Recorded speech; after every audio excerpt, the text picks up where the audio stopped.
Hi, and welcome.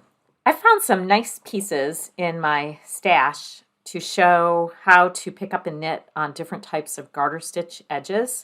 Here I have a piece that's been worked on the diagonal, a little triangle, and I've also got this interesting piece that has different kinds of edges. It has a cast on edge here. Here's a straight right edge, and here is a bound off edge. So we're going to look at how to do pick up and knit on each of these types of edges, starting with, I think, what is the easiest type of edge, which is a cast on or bound off edge. So in this example, you can see there's chaining because this was a knitted cast on, and so there's 9 chained stitches along here representing that cast on. And in order to pick up and knit stitches, I'm going to first get some yarn, and I'm going to insert from right to wrong side, and going to tension like normal in my right hand and do a yarn around and then pull through a stitch, just like that. Now I'm pulling through both loops of the stitch or both strands of yarn. You can also just do the front loop if you want. I typically do both loops. And whatever you do, you should do it consistently. And so you just want to insert from front to back, right side to wrong side, pulling a loop through. So we're working on the right side, of course. So the ratio is 1 pick up and knit stitch to 1 cast on stitch, right across.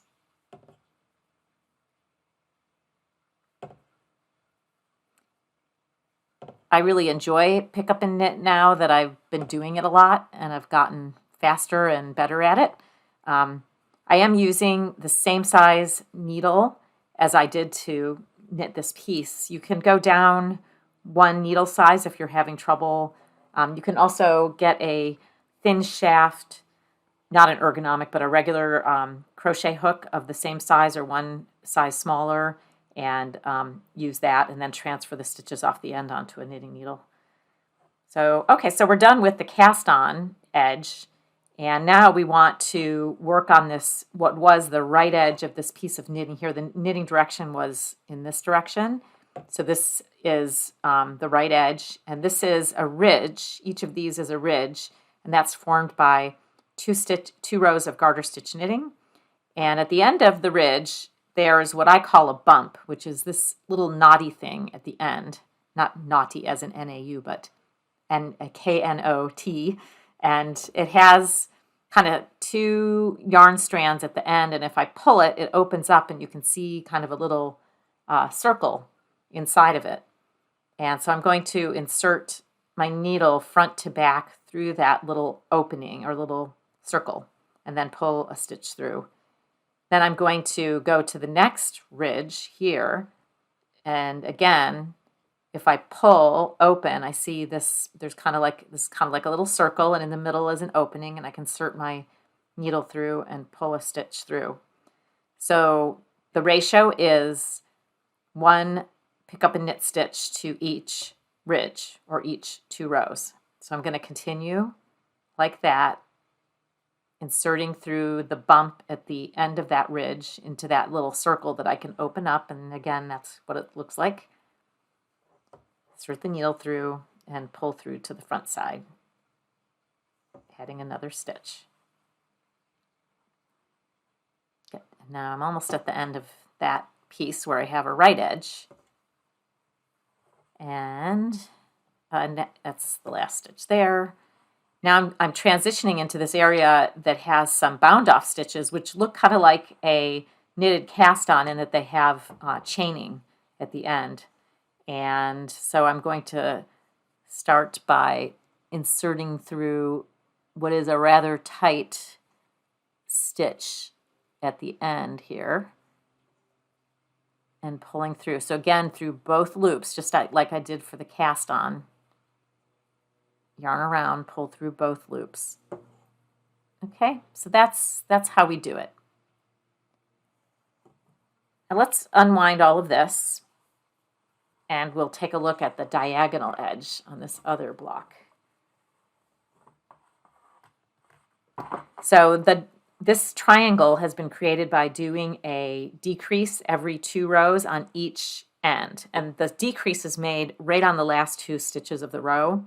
And so that makes for some kind of distortion on the stitches. They're, a little harder to do pick up and knits on. If you take a look, you can still see there's the ridge, and if I insert through here, I can still pull open a little circle on the last stitch, but it's a little bit tighter and harder to find than it is.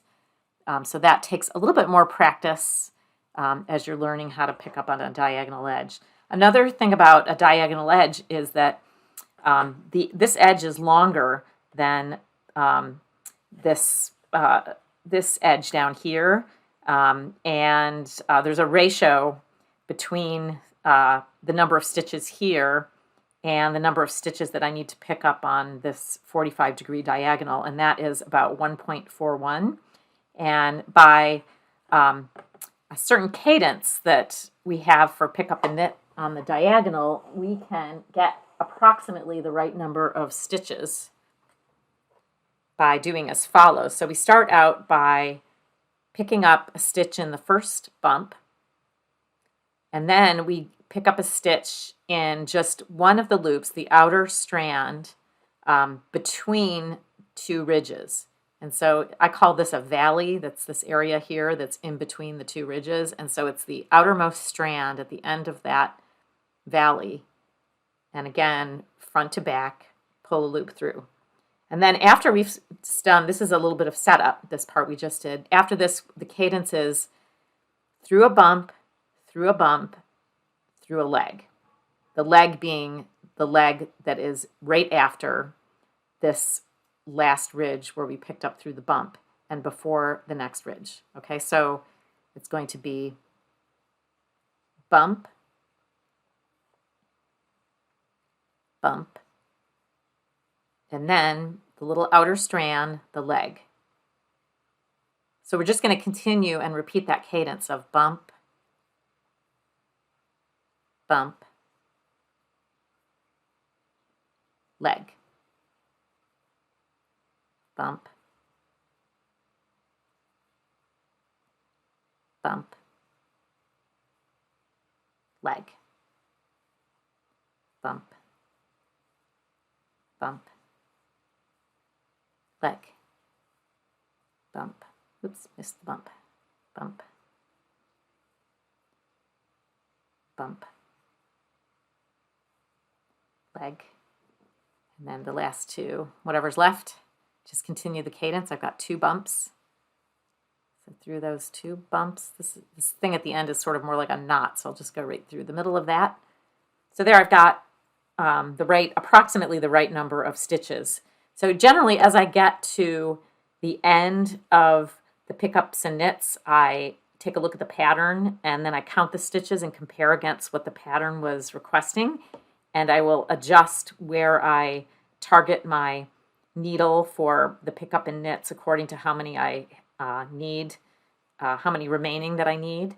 Also, I will, if I'm just 1 or 2 stitches off, I'll make adjustments on the next row. If I turn and knit across here, I might do some couple knit 2 togethers if I have too many stitches, or a backward loop increase, which is virtually invisible in garter stitch knitting, to make adjustments to get the right number of stitches.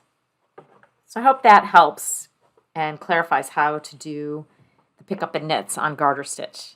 Happy knitting!